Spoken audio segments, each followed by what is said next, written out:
Sige, ma'am, go. I have to show you. Yan, Okay. trim lang ako eh. Haircut. Oh. Yan. Yung mga, ganyan lang. Oh.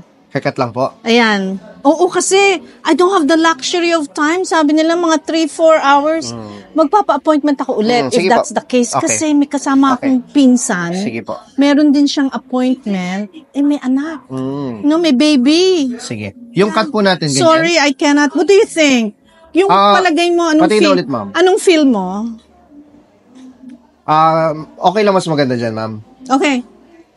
Oo. Kung anong feel mo? Ha? Mas Of ganda course. pa natin. Of course. Sige, ipoproportion Okay, natin. okay, okay. Yung length po, mga anong Palagay length mo. gusto natin? Here? Masyado maiksi, ma'am eh. I'll go for this length and then layer natin. Okay, great. Sige. Sounds good. Pawas ko 2 inch. muna, ma'am, ha? Okay. Sige. Beautiful. Oo. Perfect. So, Perfect. pinagaan ko, ma'am, para madaling maayos, ha? Kasi Yes. pansin ko, pag ginagano ng finger, medyo tumasabit-sabit eh. Okay. So, nilagyan ko ng layering sa loob Layering. Got it? para magaan ka. Alright. Oh. Ma'am, thank you. O, diba? Salamat Okay. din. Okay, I will for sure. Mr. Miguel, salamat. Thank Okay you. lang. Beautiful, beautiful. Thank you.